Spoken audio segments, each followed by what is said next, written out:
So this is problem number 14 from the topic Mechanical Properties of Fluid from Maharashtra State Board.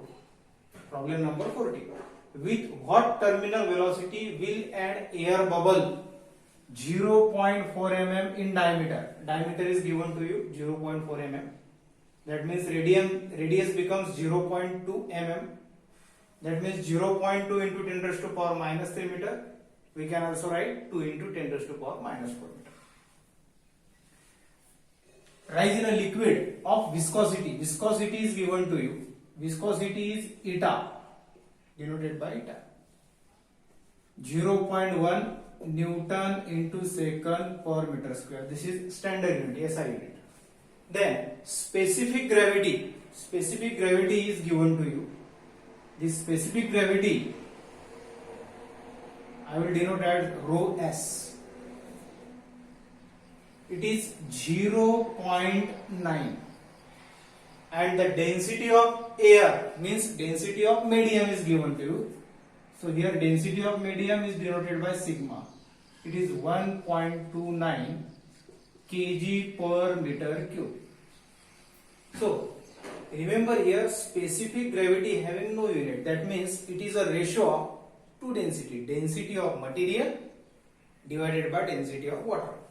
So I will write here density of material rho divided by density of water rho w 0.9, and we know that density of water is 10 raised to power 3 kg per meter cube. That means here rho can be written as 0.9 into 10 raised to power 3. That means 900 kg per meter cube. So what we require? We require terminal velocity. Remember the formula of terminal velocity V. It can be obtained whenever any spherical body is performing motion in the medium.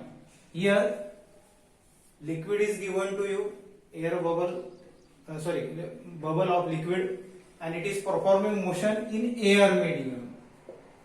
So three different forces are acting here. One is viscous force, other is weight of this bubble, third one is upthrust. So from this equilibrium condition of these forces, in theory we have obtained formula V is equal to 2 by 9 R square G bracket rho minus sigma upon eta. This formula is we have obtained in theory. So 2 by 9 R square G in bracket rho minus sigma upon eta.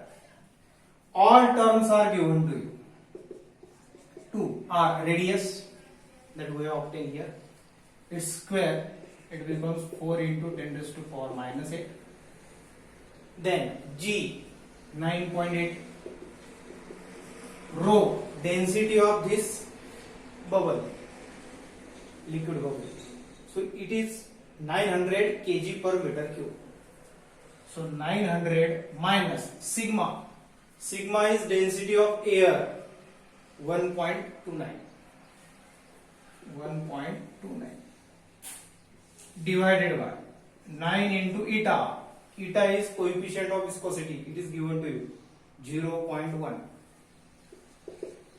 So we can solve it. 8 into 9.8 into 900 minus 1.23. It is 898.7 into 10 raised to power minus 8 divided by 0.9. So on solving this, we obtain 798.8 into 10 raised to power minus 6. That means 7.98 into 10 raised to power minus 4 meter per second. Remember here the sign is positive. In textbook it is said that the sign is negative, but while solving this problem we have obtained positive sign, and positive sign indicate that this bubble it is moving in upward direction, because upward vector we consider as positive and downward vector we consider as negative. So this sign is positive, means this bubble in air medium, it is traveling in upward direction. Okay. This is problem number 15 from topic mechanical properties of fluid from Maharashtra State Board. The problem is like this. The speed of water is 2 meter per second through a pipe. This velocity is given to you, 2 meter per second. Internal diameter 10 centimeter. That means diameter is given to you. What should be internal diameter of nozzle of pipe if the speed of water at nozzle is 4 meter per second? Means velocity is double. So we know that the relation between area of cross section and the velocity of liquid, it is the equation of continuity, and it represents that area of cross section into velocity of liquid flowing through the pipe, it always remains constant. So here two different points are given to you. That means I will write here A1 V1 is equal to A2 V2. A means area of cross section. We can write as pi R1 square into V1 is equal to pi R2 square into V2. So pi get cancelled. V1 upon V2. V1 upon V2. It becomes R2 square upon R1 square. V1 is given to you 2 meter per second. And V2 is also given to you 4 meter per second. R2, it is radius. Diameter is given to you in case of initial case. Diameter is given to you. So, half of diameter it becomes radius.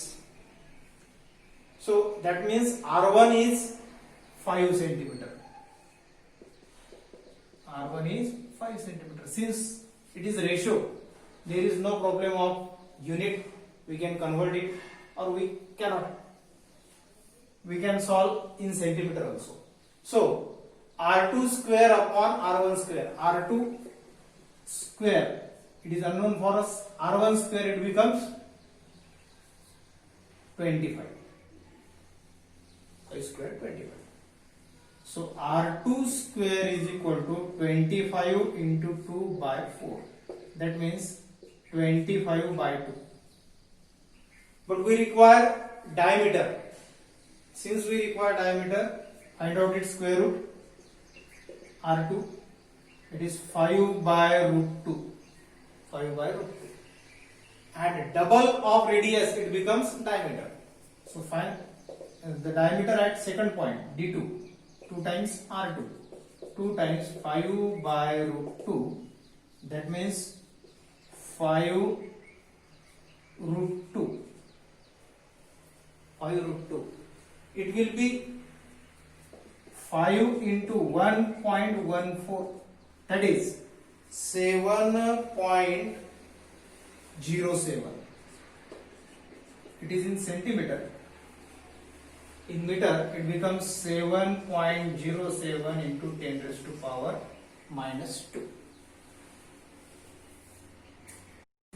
This is problem number 16 from topic mechanical properties of fluid, and the book is Maharashtra State Board book. Problem number 16. With what velocity does water flow out of an orifice? That means velocity we have to find out. Then the gauge pressure, orifice in a tank with gauge pressure is given to you 4 into 10 raised to power 5 Newton per meter square. Before the flow starts, density of water is also given to you 1000 kg per meter cube.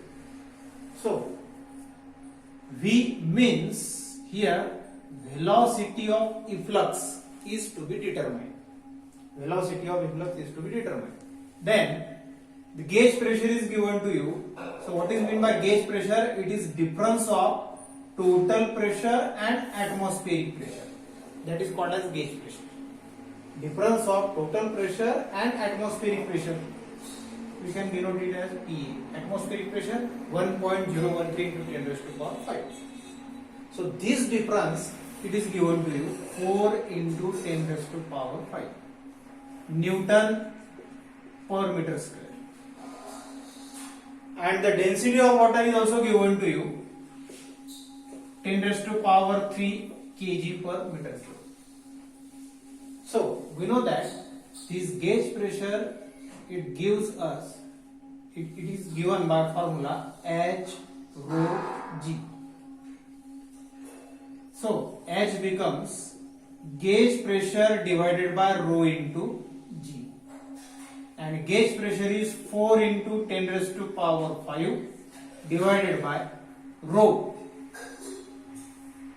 that is density of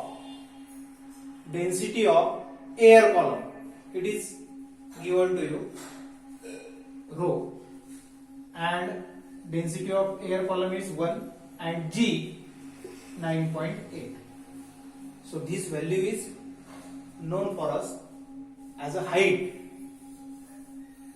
And what we require? We require to find out velocity of efflux. So velocity of efflux is nothing but by formula under root 2gh. So remember here, h is the height from top surfaces that we require. That already we have found out. So substitute this in this equation. Square root of 2g 9.8 h 4 into 10 raised to power 5 upon 9.8. 9.8 cancel.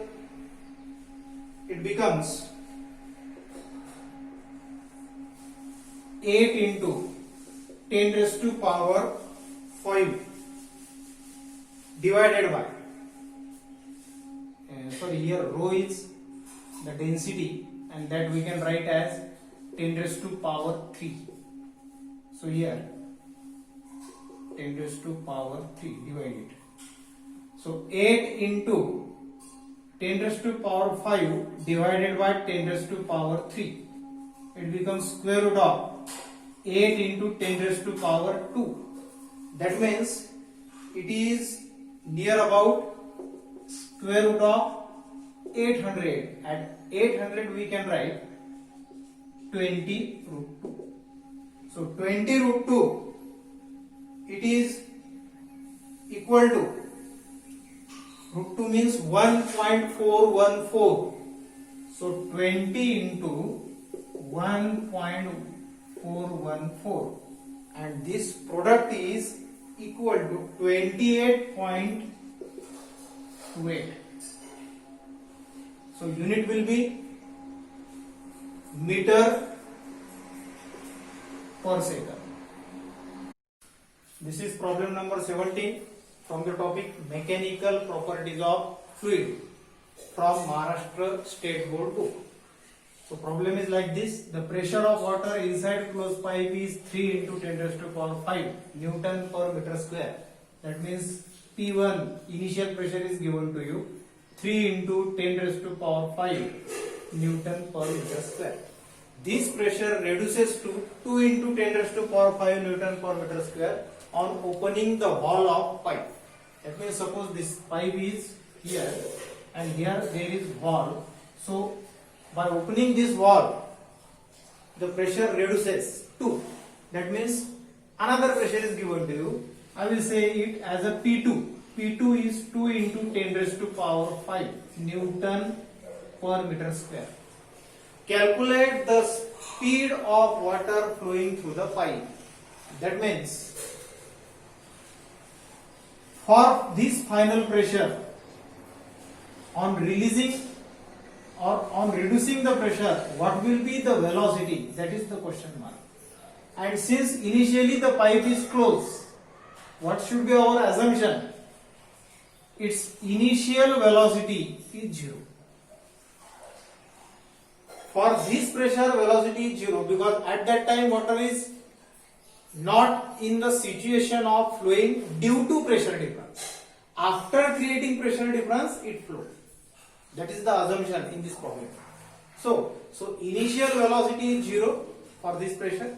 Final velocity we have to find out after reducing the pressure. So we have to use here Bernoulli's theorem. And what is the statement of Bernoulli's theorem? Total energy per unit mass remains constant throughout the motion of liquid. So that means sum of pressure energy, kinetic energy per unit mass, that is 1 by 2 rho V1 square, and potential energy per unit mass. So here there is no question of height here. Height, the information about height is not given in this problem. That means ultimately we can say that potential energy per unit mass remains constant. So there is no need to add potential energy per unit mass here. So we can say only sum of pressure and kinetic energy per unit mass. It remains constant. That means it is present. The summation is present. Remains same for the next point, that is P2 plus 1 by 2 rho V2 square. This is total energy at first point, and this is total energy per unit mass at second point. Total energy per unit mass at first point, total energy per unit mass at second point. So what we can write? Subtract this P1 minus P2. Shift this P2 here. Then shift this term to this side. 1 by 2 rho. It is common in bracket V2 square minus V1 square. P1 minus P2. So it will be 3 minus 2 10 raised to power 5. Rho density 10 raised to power 3 given to you. V2 square, it is unknown, and V1 0. So now solve it. 10 raised to power 5 to multiply here, 2 into 10 raised to power 5 is equal to 10 raised to power 3 into V2 square. So V2 square is equal to 2 into 10 raised to power 2. So V2 square is equal to 200. That means V2 is equal to 10 root 2. Root 2, the value of root 2 is 1.414. That is 14.14 meter per second.